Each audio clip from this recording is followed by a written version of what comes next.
Les notes pleurent, harmonie étanche. Le sol meurt et déploie ses branches. Un trait tiré à l'arme blanche, pièce nettoyée sous une fable pour me porter chance.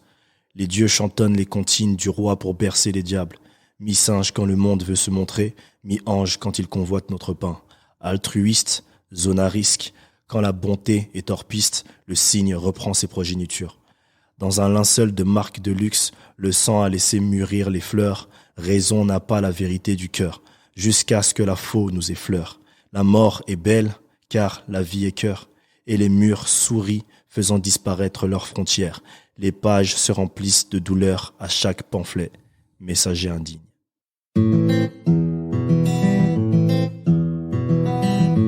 Oyez la populace, bienvenue sur Artisan d'Esprit. Aujourd'hui, je te présente Aurélien Mata. Il est entrepreneur, il a lancé plusieurs boîtes avant de les cracher. Mais avant ça, il a eu une toute autre vie. Disons que il était de l'autre côté du game en fait, un côté beaucoup plus sombre. Attention, c'est un épisode très particulier. L'idée n'est pas de faire l'apologie du crime, mais plutôt de comprendre l'état d'esprit. N'oublions jamais qu'il y a du bon et du mauvais en chacun de nous, qu'il suffit d'un moment de vulnérabilité et un entourage malsain pour que la balance penche du mauvais côté. Et surtout, qu'il n'est jamais trop tard pour apprendre de ses erreurs. Jigoro Kano disait « On ne juge pas un homme sur le nombre de fois qu'il tombe, mais sur le nombre de fois qu'il se relève. » Sur ce, n'écoute pas les conseils des gens, écoute leur histoire.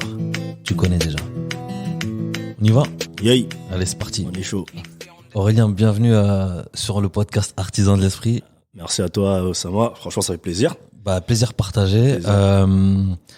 J'ai une première question pour toi. Ouais, C'est si tu devais écouter ton cœur là maintenant, ouais. il te dirait quoi ? Comment il va ? Comment il va ? Il va super bien. Grâce à Dieu. Il va super bien.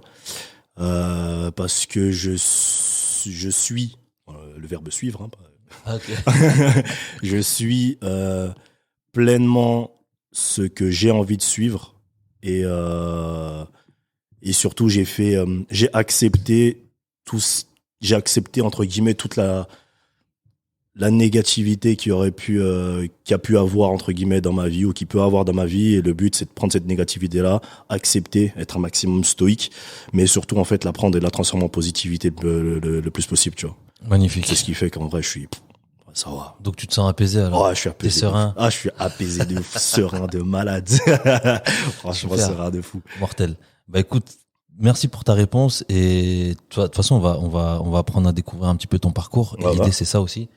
J'aime bien les gens comme ça qui sont transparents, tu vois. Ça commence bien, tu vois. Deuxième question, est-ce que tu peux nous raconter ton quartier à travers ta jeunesse ? Mon quartier à travers ma jeunesse, alors moi j'ai grandi à Courbevoie, donc 92.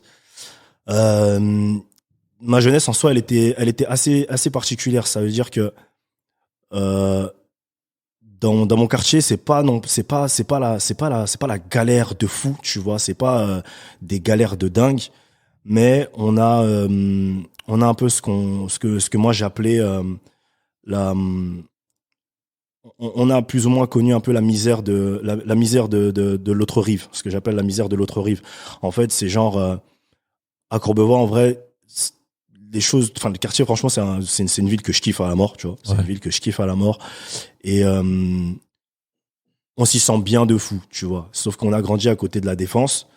Et Courbevoie en lui-même, c'est une belle ville, tu vois. Ouais, parce que quand on entend Courbevoie, on se dit voilà. T'as pas de problème pas de problème, tu vois. Tu payes l'ISF, quoi. Exact, je te jure, tu vois.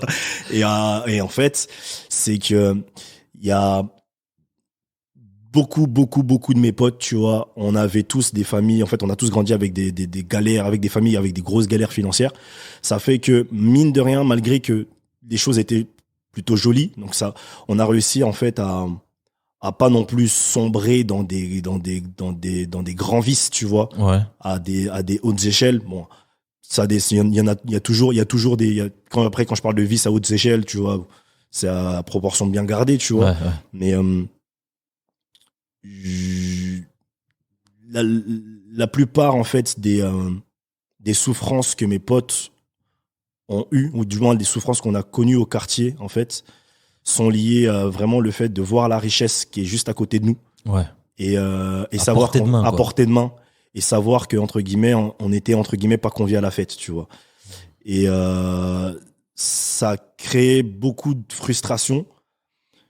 On restait quand même très ouvert parce qu'en vrai Courbevoie c'est pas loin, tu vois, c'est pas loin de Paris, c'est tu veux bouger, ça va, tu vois. La Défense aussi, c'est pas non plus effectivement, c'est très bureau, etc. Mais ça reste quand même suffisamment actif pour Ouais. que tu puisses au moins voir un peu quelque chose d'autre et te sentir un peu à l'aise, tu vois, et avoir un peu une paix de l'esprit, comme entre guillemets, tu vois. Mais par contre, il est vrai que le fait de se retrouver entre guillemets de l'autre côté de la rive, du côté sombre de la rive, Mm.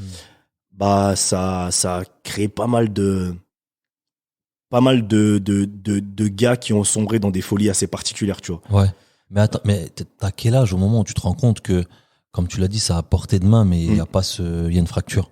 Je pense que j'ai à peu près 12-13 ans. C'est quand même Ouais, jeune, 12, c'est 13 ans. 12-13 ans quand j'arrive au collège, en vrai. Quand t'es en primaire, tu t'en rends pas vraiment compte, même pas du tout, parce qu'en vrai, tu passes ton temps au quartier, tu vois. Quand t'es au collège, tu passes beaucoup de temps aussi au quartier, mais tu passes quand même un peu plus de temps à essayer de bouger un peu plus. Bah, tu deviens un peu plus grand, la daronne les darons te laissent aller un peu plus loin, tu vois. Donc forcément, t'essayes de naviguer un peu plus loin, tout, et tu vois que, ah ouais, bah, je vois qu'en fait, j'ai pas été invité à telle fête. Oh, mes amis, ils ont pas ça. Oh, et en fait, tu captes que, oh, c'est bizarre, on dirait que, tu Ouais. vois, ça, c'est Ouais. petit à petit. Et plus tu grandis, et plus bah, tu vois les grands de ton quartier aussi, tu vois. Au début, t'es naïf en plus. Ouais. Parce que moi, ça m'a fait pour des trucs encore plus pétés que ça. Genre, il y avait ça aussi, l'histoire où t'es pas invité à la fête. Mais genre, je me souviens, hein, il y a des jours où j'avais changé de collège. Ouais. Et il y avait un pote du collège qui me dit, vas-y, rendez-vous là le matin, comme ça on part ensemble. Mais je savais pas qu'il y avait d'autres personnes. Il y a des personnes qui vivaient pas dans un quartier. Ouais. Et genre, la première fois, ils m'ont vu, ils m'ont regardé de haut en bas, ils lui ont claqué la bise à lui. Ouais. Et moi, ils m'ont même pas calculé pendant tout le trajet. Moi, au début, tu sais, je me dis, ouais, il y a un truc. Je te Je jure. suis naïf. Et puis, je refais ça 3-4 matins. Je vois que je suis mal à l'aise. Du coup, Ouais. les autres matins, Ouais. j'y vais tout seul, tu vois. Mais c'est que des trucs comme C'est ça. que ouais, c'est ces petits trucs-là, tu captes que c'est bizarre, tu vois. Et bah, plus tu grandis, plus tu te rends vraiment compte que, ouais, en fait, non, il y a entre guillemets deux groupes. Hmm. Et ça crée. Et c'est à ce moment-là, en fait, que tu te rends très vite compte que, ouais, en fait, bah, je pense que je fais partie d'un camp dans lequel, en fait, on a des particularités, sociales qui ne sont pas à notre avantage, tu vois. Hmm. Et bah, à ce moment-là, dans ta tête, tu vois, ça se bouscule un peu et tu te dis, ok, bon, bah, vas-y, comment est-ce que je vais faire en fait pour que je sois accepté? Ouais. C'est à ce moment-là en fait qu'en général, c'est ça, hein, c'est entre tes 12 et tes 12 et tes 15-16 ans, je crois. C'est là où en fait tu commences à faire entre guillemets des vrais choix de vie. Tu te dis, ok, tu veux faire partie de quelle, tu veux faire partie de quelle équipe entre guillemets? Ouais.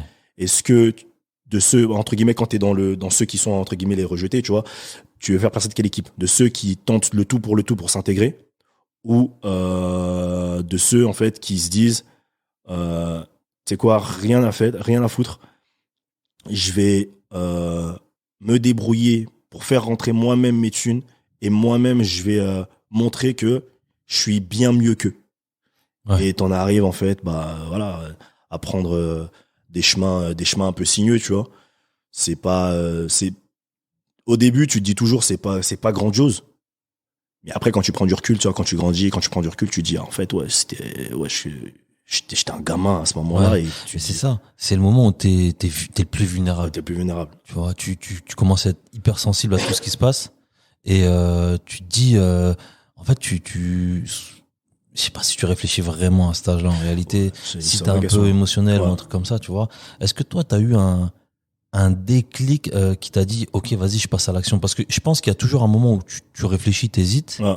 et peut-être que soit t'en parles à des potes ou tu fonces tout seul, mais il y a un truc qui fait que sur la balance, ça penche, tu vois. Ouais. Le moment où sur la balance, pour moi, ça a penché, c'est que déjà, moi-même, tu vois, bah, j'habitais dans un 2 pièces. On était 5, tu vois. Donc déjà, tu comprends très vite que en termes d'intimité ou je sais pas trop quoi, ça existe pas trop, tu vois. Ouais. Donc déjà et quand tu vas chez deux trois potes, tu vois, avec qui t'arrives un peu à connecter, deux trois potes qui eux sont pas du tout dans les mêmes cas que toi, tu vois le mec il a sa chambre, tu vois, le mec il a la Nintendo, tu vois. Moi j'ai la Nintendo 64 depuis que j'ai 6 piges. Tu te dis putain, ça fait longtemps que je joue à ma console quand même, tu vois. Et lui, tu vois, il a la nouvelle console, mais au-delà même d'avoir la nouvelle console, lui il a des nouveaux jeux, tu vois. Ouais, T'es avec les boîtes, tu vois. Tu te dis, ouais, putain, c'est bizarre, tu vois. Et tu captes que, en fait, il a l'air de bien, c'est ça, être bien, en fait, à la maison, tu vois. Et quand tu rentres chez toi, tu vois très vite, en fait, que, en fait, on n'a pas du tout la même vie. Et le moment où ça m'a fait ce déclic-là, c'est, pareil, mes 12 ans, quand je pars chez mon pote, j'avais un pote à moi en face de chez moi. Un pote à moi qui s'appelait Victor. Quand j'allais chez lui, je captais que, en fait, on n'avait pas du tout la même vie. Il y avait Victor et mon pote Victor. Il y avait un autre pote à moi, Arnaud, pareil, tu vois. Et, quand j'ai capté qu'on n'avait pas du tout la même vie à ce moment-là. Donc, ça m'a fait un petit truc. Et plus j'avançais et plus je ruminais un peu tout ça. Et, donc voilà. Donc, on habite dans un 2 pièces, mère seule. Donc il doit gérer la famille elle-même avec le travail, avec ça. À cette époque-là, dans ma tête, ma mère, elle avait 33 ans pendant je sais pas combien d'années, tu vois. Et donc je pense qu'à cette époque-là, je sais même pas quel âge elle avait, mais elle avait la trentaine, c'était à tout péter, elle avait entre, je crois, il faudrait que je fasse le calcul un jour, mais je crois elle devait avoir entre 33 et 36, je sais plus. Donc en fait, quand tu regardes bien, c'est relativement assez jeune. Enfin, c'est compliqué à gérer en fait ce genre de situation avec des enfants qui sont, tu vois, un plus petit et des moyens, tu vois. Ouais. Et le truc c'est que quand j'arrive à mes 14 ans, 15 ans, là je commence vraiment à me dire ouais, là c'est chaud en fait à la maison, je suis là, va falloir que je trouve aussi un moyen de, tu sais, je savais que je pouvais pas demander, par exemple, quand j'avais besoin d'un truc, je savais que je pouvais pas demander de l'argent à ma mère, tu vois. Ça, je savais que je pouvais pas demander de l'argent parce que, c'était déjà galère déjà pour acheter suffisamment à graille dans le mois. Donc, si je venais encore pour demander, ouais, t'as pas 10 euros, histoire de, je me faisais rembarrer très vite. Donc après, t'étais là, tu te dis, ok, comment je vais faire pour me faire un peu cette oseille? Donc tu cherches à gauche, à droite, et c'est là tu commences t'as toujours un pote qui va te sortir un truc, etc. Moi c'était pour un truc, moi ça a commencé un truc bête en fait, je commençais à cogiter effectivement sur comment se faire de l'argent. J'ai 14, 15 ans, 15 ans, je croise un pote à moi au quartier pendant que j'allais chez un autre pote, je croise mon pote, il me dit gros ça va tout ça, il me dit gros en ce moment toi aussi t'es en mode argent ou je dis ouais de ouf. Il me dit, j'ai un bail de fou. Je dis, ouais, c'est quoi? Il me dit, vas-y, suis-moi. Et en fait, il avait une clé PTT, tu vois. Il avait une clé PTT. Et en fait, le premier truc où je me suis dit, vas-y, je vais me faire un bon billet, c'était cambriolage, tu vois. Donc, tu peux, pour les gens qui connaissent pas, tu peux expliquer c'est quoi une clé PTT? Les clés PTT. C'est les clés en fait qui te permettent d'ouvrir tous les halls d'immeubles principalement et principalement aussi les boîtes aux lettres, en fait toutes les boîtes aux lettres en même temps. Dans ta tête, tu te dis pas un truc du style Tout le loup. Non, ça commence pas un peu. Franchement, à ce moment-là, est-ce que je me pose cette question? Est-ce que je me dis est-ce que je me dis tout doux les loups? Franchement, je réfléchis même pas. Le mec il me dit ça. Donc mon poteau il me dit ça, je me dis ouais. Ah là je suis en galère là, ouais, pas de souci. Comme ça m'évite de prendre en fait de demander de l'argent à la daronne, mais avec ce qu'on va revendre. En fait dans ma tête je fais un calcul très simple, je me dis ok, ça m'évite de donner de l'argent à la daronne, mais avec ce qu'on va revendre, putain, je pourrais au moins récupérer un peu d'oseille et pouvoir lui donner, parce que la dernière fois je l'ai entendu que c'était galère par rapport à EDF, etc. Tu vois. Et le premier truc que je me suis dit c'est ouais, comme ça je pourrais au moins contribuer, que ça soit dans la nourriture ou que ça soit dans le loyer ou avec mon peu de billets que j'allais récupérer à ce moment-là, tu vois. Donc c'était je pense que c'était vraiment à 15 ans que je me suis dit ouais, vas-y direct, et mon pote a été un accélérateur entre guillemets, c'est un peu négatif dans ce sens-là, mais ça a été un accélérateur au final de ça, tu vois. Ok, super. Enfin super. Merci pour la réponse. Donc à ce moment-là, t'es en pleine adolescence, t'es encore à l'école, t'es plus à l'école. Ouais, je suis encore au collège. T'es encore au collège. Je suis encore au collège. Je suis encore au collège, ouais. Je suis encore au collège, Renardière, Ok. à Courbevoie. Et j'étais en soi, en plus à l'école, j'étais pas non plus un élève ultra studieux. J'étais pas un élève ultra studieux, mais j'étais pas non plus le plus nul. C'est-à-dire qu'en fait, moi, j'avais un calcul très simple qui était tant que j'ai la moyenne, on me fait pas mal à la tête. Ah, Donc je me débrouillais juste pour avoir la moyenne. Et en fait, mon calcul aussi, il était très simple. Il était que on passe déjà toute une journée à l'école. Si c'est pour faire encore des devoirs, ouais. je dirais, chez moi, c'est pour dormir, me reposer. L'école, c'est l'école. Ouais. En gros, c'est des choses à faire. Je les fais à l'école. Et le soir, je rentre, on me disait très souvent, mes profs ils me disaient, ouais, tu fais jamais tes devoirs, etc. Et un jour, je leur ai dit, mais attendez, on passe toute la journée à l'école. C'est comme le travail. Ouais. S'il y a quelque chose à faire, c'est pas chez moi, c'est ici. C'est tout, tu vois. Je vais pas rentrer chez moi, je vais me reposer, vous continuez à me faire des... Non, c'est bon. C'est quel genre d'esclavage? C'est très smart. Hein. À cet âge-là, tu dis ça déjà, ils ont dû pas comprendre. Mais aujourd'hui, avec du recul, ils ont dit, ah purée, il y avait Aurélien qui me disait ça. Ouais, je te jure. Ouais, si je recule un petit peu, je me dis, là, en gros, t'es organisé. La semaine, t'es à l'école. Ouais. Les soirs ou le week-end, tu fais tes bails. D'ailleurs, les bails, est-ce que t'en as de plus en plus? C'est comment tu t'organises?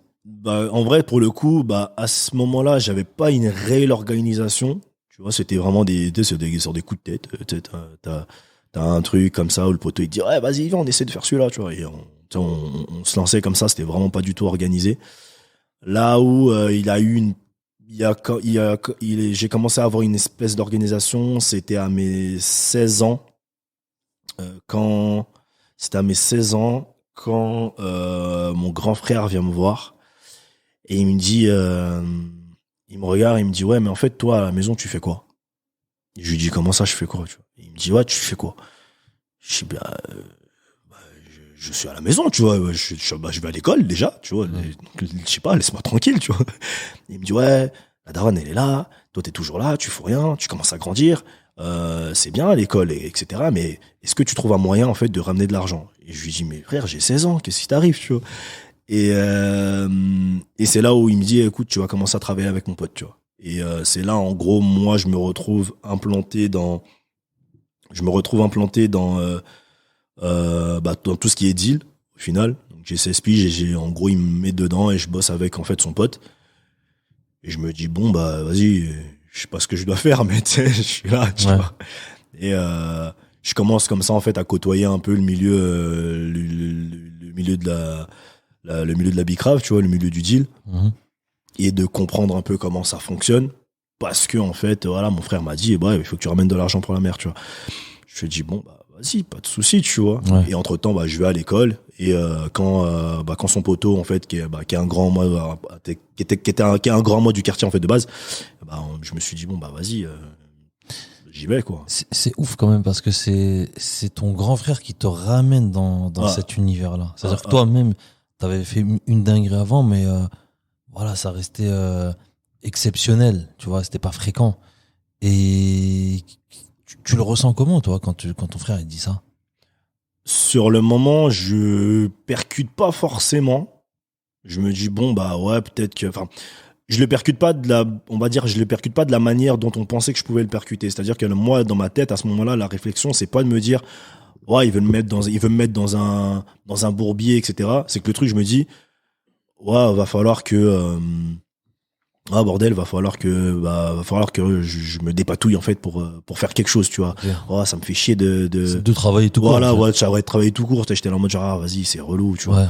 Et après je me dis, bon, vas-y, si en même temps ça aide la daronne aussi, allons-y. J'ai déjà fait d'autres conneries pour aider la daronne, donc c'est juste un truc de plus. Et puis voilà, tu vois.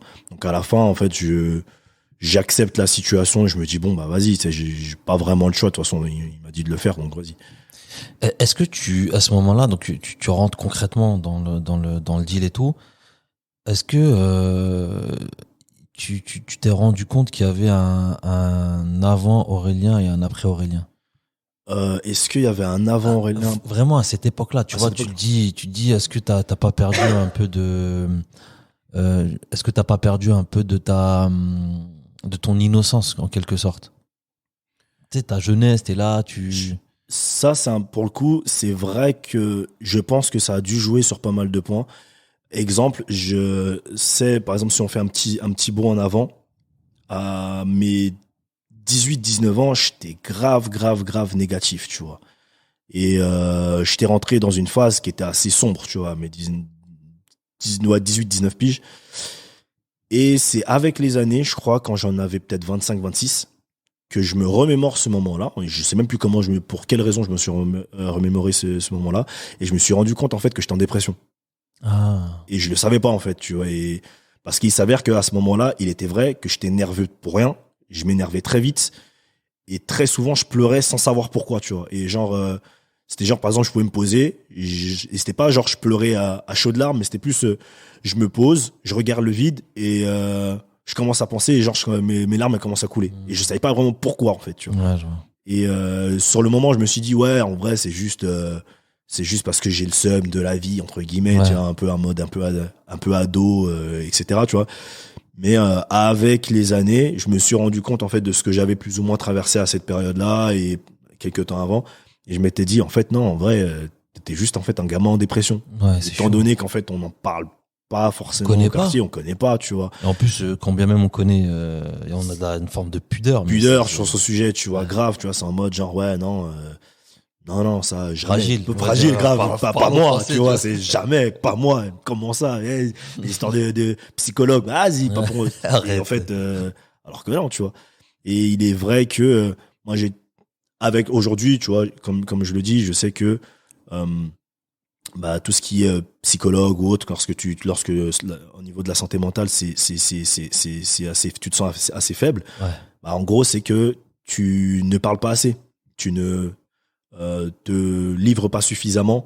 Il y a peu de gens qui connaissent en fait tes problèmes et il faut en parler. C'est vrai. Et en fait, c'est vrai qu'à cette époque-là, bah en vrai, je parlais pas. Donc mes potes, ils étaient pas au courant de mes galères, ils étaient pas au courant de mes souffrances, ils étaient pas au courant. Quand t'es dehors, c'est en mode Tu te fermes aux ouais, tu émotions, te fermes aux bonhomme. émotions, bonhomme, tu fais tes trucs, tu vois, et smile face pour quand t'es avec tes potos, quand t'es avec tes copines, etc. Mais sinon, en fait, le reste du temps, j'étais entre guillemets mort, tu vois. Ouais. Tu sais j'ai vu un témoignage d'une femme qui avait à peu près la quarantaine, tu vois, Ouais. qui expliquait que euh, elle avait été violée par son propre père quand elle était très jeune. Mm. Et en fait, elle avait complètement effacé de son cerveau. Ouais. Et elle s'en est souvenue comme ça, comme un déclic des années plus tard, genre à 35 ans, un truc Ouais. comme ça, tu vois. Et elle dit, en fait, c'était bizarre parce que c'est comme si mon cerveau me l'a envoyé au moment où j'étais prête à le recevoir. Ouais. Tu vois. Ouais, Donc c'est peut-être ce qui s'est passé. C'est ce qui s'est passé, ouais. C'est peut-être C'est ouf, hein, quand même. ouais, c'est peut-être possible que c'est ça qui soit passé parce qu'effectivement, il est vrai que dans mes 25, 26 à peu près, j'ai été, j'avais pris des choix assez fermes dans ma vie sur pas mal de points, tu vois. J'avais, j'avais, en gros, j'avais vraiment pris des choix très fermes et je savais où est-ce que je voulais aller et ce que je voulais être et ce que je ne voulais plus faire. Ok. Et c'est peut-être aussi pour cette raison que je me suis rendu compte de ça, tu vois. Ok, super. Ouais, De toute façon, on va y arriver à ce ouais, on va y moment-là. arriver, de toute façon. Juste pour comprendre un petit peu, parce que il y a une chose hyper importante à cerner, que ce soit dans ton parcours ou dans n'importe quel parcours, et que ce soit dans n'importe quel domaine ou addiction, Ouais. parce que j'ai l'impression que ça ressemble un peu c'est une forme d'addiction, dans le sens où quand tu commences un truc, tu mets déjà tu commences par un pas, Ouais. tu vois, et après c'est un engrenage. Ouais. Toi, t'as commencé avec une clé PTT et tu t'es retrouvé jusqu'où comme ça? Bah moi pour le coup sur Twitter j'ai mis un thread. J'avais fait un petit thread en fait de mes différents échecs. J'avais fait un petit thread en fait de mes différents petits échecs et j'ai compté dedans mes échecs dans tout ce qui était business formel et mes échecs de tout ce qui était business informel. Ça m'a amené en fait on va dire tout ce que j'ai fait, tu vois, avec à partir de petites clés PTT, tu vois. Ouais. Bah c'est arrivé en fait à banaliser tout ce qui était génération de monnaie, tu vois. C'est-à-dire que pour moi, à un moment, lorsque je me dis, OK, parce qu'après, quand j'arrive à 17 ans, bah, mon grand avec qui je bossais, etc., bah, en gros, tout le réseau se fait arrêter, tu vois. Et donc, t'as mon frère qui appelle ma mère et qui dit, ouais, dis à Aurélien de plus sortir, etc. Non, non, non, non. Donc, ma mère me dit, ouais, je sais pas, ton frère, il me dit de te dire de plus sortir, mais de toute façon, tu l'appelleras, je sais pas ce qui se passe, etc. Donc, en gros, ouais, parce que voilà, son poteau, donc, qui était aussi mon grand, bah, s'est fait arrêter, tout le réseau est en train de se faire sauter, etc. Ok. Donc, fais attention, etc. Sors plus, fais-toi petit. Moi, j'avais un petit rôle de base, en fait, dans ce truc-là. J'étais encore un enfant, donc il m'avait pas donné un gros rôle de fou, tu Ouais. vois.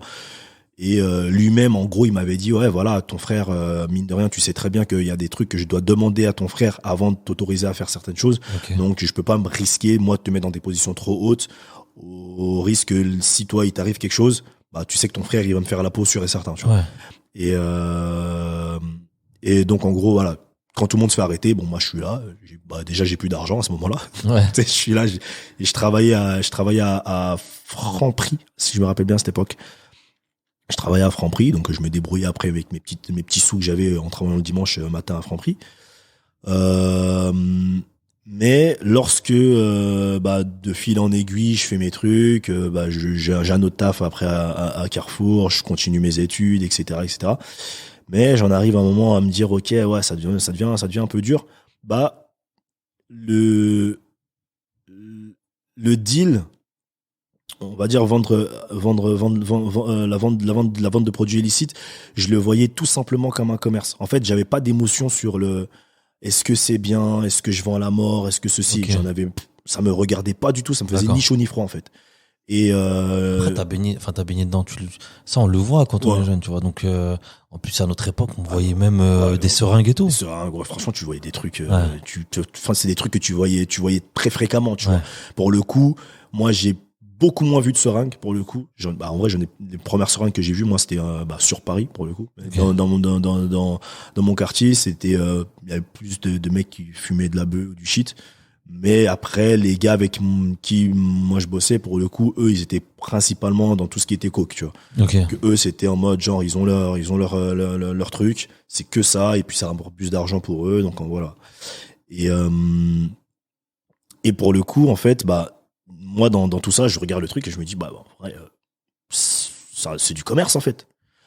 Et dans ma tête, c'était un mode, je suis rentré dans un mode argent. Et je me suis dit, ok, ça c'est vu comme négatif, ok, mais pour moi c'est un commerce.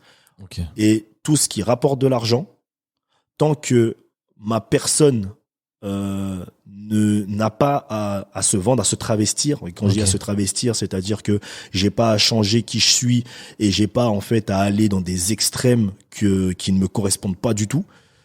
Bah en fait je peux le faire. Donc j'en suis arrivé jusqu'à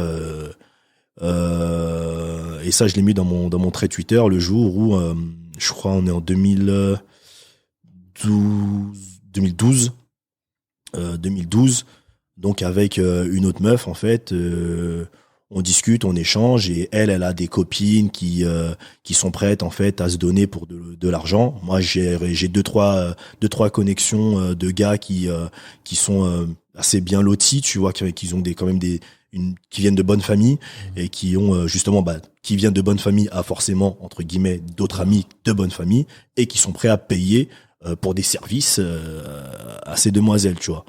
Donc je la regarde, je lui dis bah ni une ni deux, viens on met en place un petit système. Viens on met en place un système. Je m'occupe de retrouver une autre meuf qui va retrouver d'autres demoiselles à qui ça pourrait être qui seraient intéressées et je me retrouve en fait à essayer de monter tout un réseau au final, un réseau de prostitution. Ouais. Et sur le moment, je m'en foutais total. Je Ok. m'en foutais total. Pourquoi? Parce que ma logique a été simple.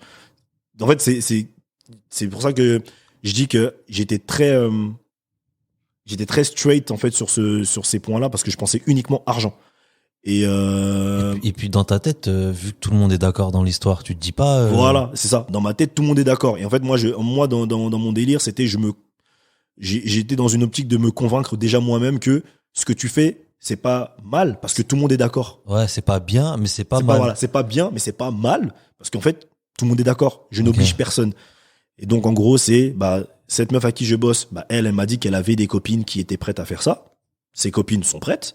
Moi, j'ai des connexions et des gars qui sont chauds pour payer. Allons-y. Je crée la relation. Je suis une agence, entre guillemets, tu vois. De mise en relation. Une agence matrimoniale, patrimoniale. Tu vois. Et, donc, je pense que c'était pour moi, ça a été, l'extrême, le plus grand extrême que j'ai pu faire. Okay. Parce pour le coup, dans tout ce que j'ai fait, la chose pour laquelle j'ai de regrets pour rien, parce qu'en fait, en vrai, ça crée ma personne, mais celle pour qui, c'est la chose pour laquelle, j'aurais par contre j'ai un avis aujourd'hui très négatif et vraiment très ferme sur vraiment, c'est chaud. Ouais. C'est ça, tu vois. C'est ça. Ouais, c'est vraiment ça. C'est ça, vraiment, aujourd'hui, non, ça, c'est non pas que le deal aussi, non pas que le deal, ça, je reviendrai en mode genre, non, ça va, je peux revenir. Non, mais ouais, alors ça, vraiment, c'est aujourd'hui, je le considère vraiment comme quelque chose de très, très, très, très sombre. Ok. Ouais, parce que j'imagine que soit t'as vu des trucs ou on t'a demandé des trucs de ouf. En fait, moi, je voulais pas savoir exactement où est-ce que ça allait. Moi, je me disais juste, hey, il y a ça. Ok. Je faisais ce qui devait être fait. Après, le truc, c'est que le moment où j'ai préféré couper court avec la meuf avec qui je bossais, c'est qu'un jour, elle me ramène une go. Et je vois la photo de la go, tout. Je dis, ah ouais, elle est mignonne, etc. Et je la regarde et je me dis, ah, c'est bizarre, mais elle a l'air jeune. Hein. Elle me dit, non, t'inquiète. Je dis, t'as sa carte d'identité? Elle me dit, non, pas besoin. Je dis, non, mais ramène quand même sa carte d'identité. Ouais, t'inquiète, je vais voir. Donc, pas de souci, je montre à mes gars, ouais, moi j'aime bien. Et toujours, tu sais, je regarde, je me dis, non, vraiment, elle a l'air vraiment jeune, en fait. Je lui repose la question à la gauche, je lui dis, en fait, ramène-moi la go, et en fait, il faut que, tu vois, si elle a sa carte d'identité, ce serait bien, parce que vraiment, là, je la trouve vraiment jeune, c'est bizarre. Ouais. Elle me dit, mais non, fais-moi confiance. Et en fait, à ce moment-là, je me suis dit, un bourbier. Ok. Là, je me suis dit, bourbier. J'ai dit, bizarre, bizarre. Ouais, bizarre, elle esquivait, tu vois, je me suis dit, bourbier. Et j'étais prêt à tout, entre guillemets, pour de l'oseille, tu vois, mais j'étais pas prêt à ça. Ouais. Pas du tout, tu vois. Ça, j'ai fait, non, ça, c'est hors de question, tu vois.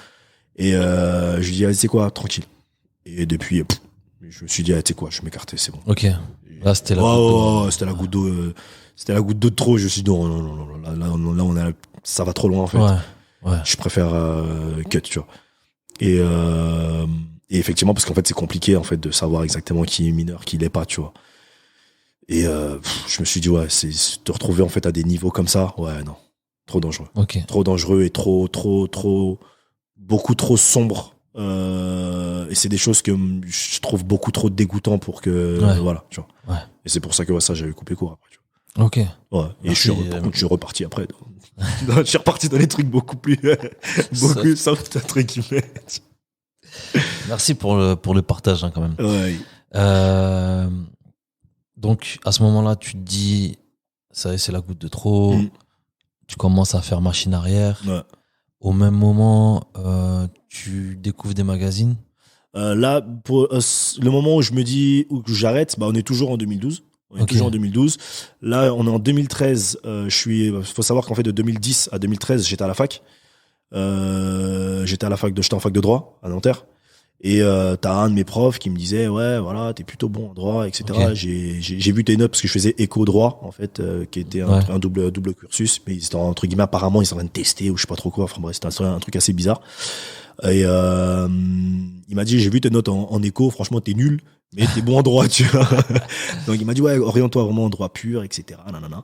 Donc je me suis orienté en droit pur, etc. Donc je fais mon droit, je change de bâtiment, tu vois. J'avais le bâtiment G à Nanterre avant, et après j'étais en bâtiment F. Qui est juste à côté. Qui est juste à côté. Bien, voilà, très belle fac. Tu connais très bien le truc.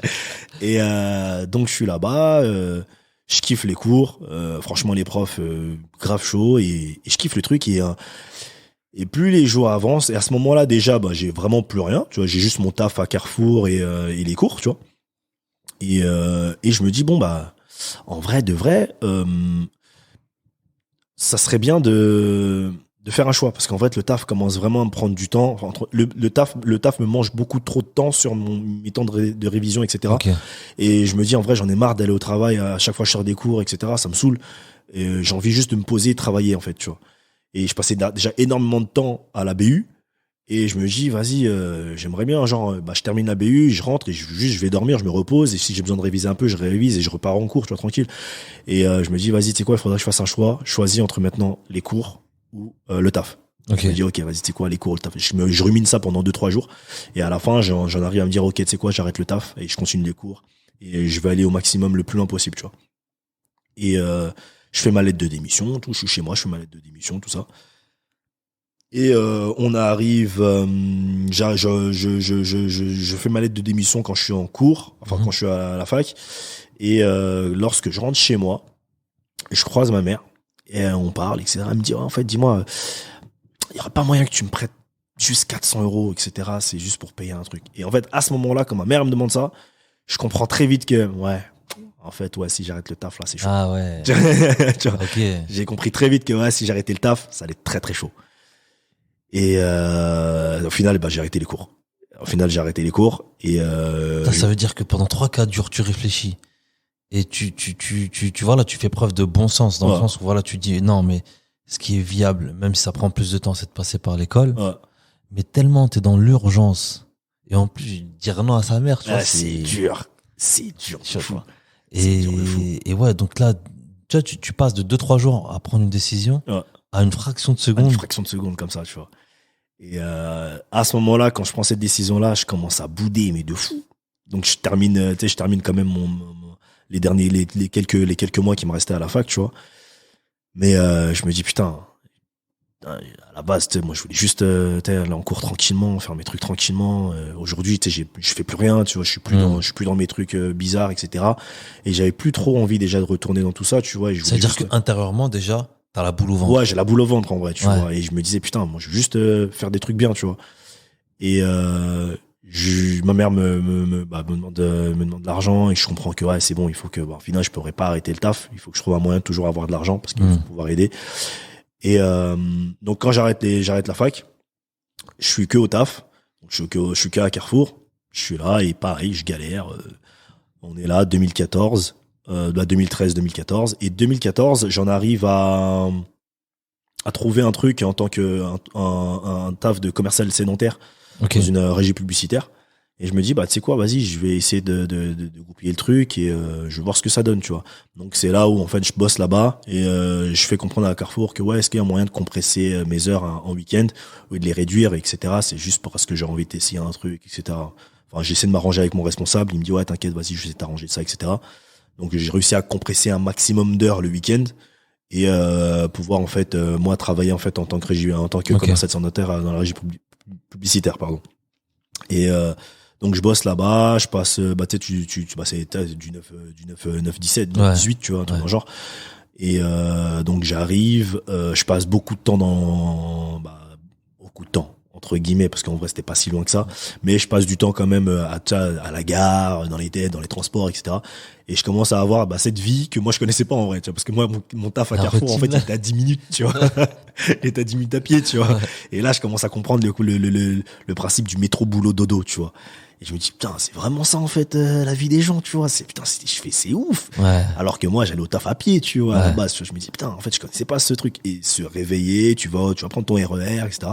Donc je commence à passer du temps en fait dans les points relais, tu vois, les trucs, enfin points relais. Ouais, c'est ça, je crois que ça s'appelait point relais, je sais plus, un truc dans le genre. Les trucs relais à la gare, là où dans les magazines. Ouais. Et je regarde les trucs, management, challenge, etc. Donc tu passes ton temps comme ça. Voilà, je passe mon temps comme ça. Et c'est là en fait où je commence à lire les trucs, je vois 1-2 magazines, etc. Et principalement je sais plus, c'est le magazine Management, et je sais plus c'était exactement quel numéro, mais je l'ai encore gardé carrément ce numéro-là. C'était un numéro qui parlait de Criteo. Et il te parlait principalement des postes, on est en 2014, c'est la Startup Nation, ça faisait déjà parler, mais c'était vraiment, c'était les débuts un peu, tu vois. Et donc il parlait de Criteo, et donc en gros ils te mettent une photo d'une meuf et de 2 gars comme ça. Donc un qui a un poste qui a une 50aine d'années, qui vient d'être pris, mais il a un poste qui est enfin un poste en gros il a fait une reconversion et genre c'était pour dire que ouais, grâce à la start-up etc., vous pouvez penser à des reconversions, on fait pas attention à, et la fille elle avait 25 ans et c'était une head of, donc tu sais, c'est en mode genre bah voilà, elle a 25 ans mais elle est déjà head of etc. Et en fait tu sais, ils te font, et en fait c'était un message en mode genre là il se passe des choses, et c'est là où en fait je me dis putain, mais c'est moi ou j'ai l'impression d'avoir raté un truc. Donc je prends ce magazine et je le tape, mais du début jusqu'à la fin, c'est-à-dire de la première ligne de couverture jusqu'à la dernière ligne de couverture. Attends. Pour la première fois de ta vie, tu vois ce genre de magazine, tu te dis... Oh ben, tu vois l'âge. Tu vois l'âge. À chaque fois, t'attendais les éditions et tout. De ouf. J'attendais toujours la nouvelle édition. Et je tapais les magazines management du début jusqu'à la fin. Et j'ai découvert plein de trucs. J'ai découvert, justement, un peu plus de la start-up, un peu plus de ce qu'était même la Startup Nation, de l'entrepreneuriat même dans sa globalité, du digital, numérique, etc. Et c'est comme ça que je suis tombé c'était dans un numéro où il parlait principalement de transformer une idée en business, je crois. La couverture, c'était les fondateurs de Airbnb. Donc, Brian Chesky, Nathan Bletchensky, j'arrive jamais à dire son nom. Bref. Et donc, en gros, tu vois le truc, et dedans, il te parle des MOOC. Et je connaissais pas c'était quoi les MOOC. Et je découvre ce que c'est que des MOOC. Donc les MOOC, c'est des cours en ligne gratuits. Cours en ligne gratuits. Et c'est là, je me dis, ouais, je sais quoi ce délire. Donc je vais taper, je rentre chez moi, je termine le magazine, je tape, ouais, MOOC, etc. Je tombe sur des trucs, et je vois des MOOC pour apprendre le digital, pour apprendre l'entrepreneuriat, etc. Et je me dis, ah ouais, putain, c'est un truc de fou. Et je commence en fait à faire tout ça. Mais en parallèle de tout ça, c'est bien beau, tu vois, de truquer. Je suis toujours à Carrefour. Je travaille toujours, tu vois. Après, je fais mes petites formations, etc. Et ensuite, je termine au final mon taf en tant que commercial sédentaire. Donc, je regarde après mon taf à Carrefour. Et pareil, c'est toujours un peu la misère. Il y a pas beaucoup de thunes qui rentrent, etc. J'ai 25 piges. Et à ce moment-là, t'as un de mes potes qui voyait que c'est un de mes potes avec qui on parlait beaucoup, tu vois. C'est un de mes potes avec qui de base je parle beaucoup, tu vois. Qui lui-même aussi, s'est totalement écarté de tout délire, tu vois. Okay. Mais à ce moment-là, lui était pas mal connecté. Et il avait entendu dire que moi aussi, j'avais été un gars qui était grave connecté sur pas mal de plans, etc. Ouais. Mais il se disait, mais attends, c'est bizarre, apparemment, toi, t'es connecté, mais pourquoi t'as l'air en mode un peu, des fois, on dirait c'est tout le temps la galère, tout ça. Je lui dis, ouais, parce que voilà, j'ai pas envie de truquer. Il dit, ouais, frère, si jamais vraiment c'est chaud, tu vois, moi, j'ai pas envie de te voir comme ça. Moi, tout le monde m'a dit que, ouais, t'es un gars chaud de base, tu vois. Moi, j'ai des plans. Si jamais t'as besoin de quelque chose. Ok, pause. C'est terminé pour la première partie seulement. J'espère que l'épisode t'a plu, j'espère qu'il t'a intrigué, j'espère qu'il t'a apporté de nouvelles réponses. Quoi qu'il arrive, n'hésite pas à le partager sur Instagram, Artisan de l'Esprit tout attaché. En attendant, on revient très très très vite pour la deuxième partie.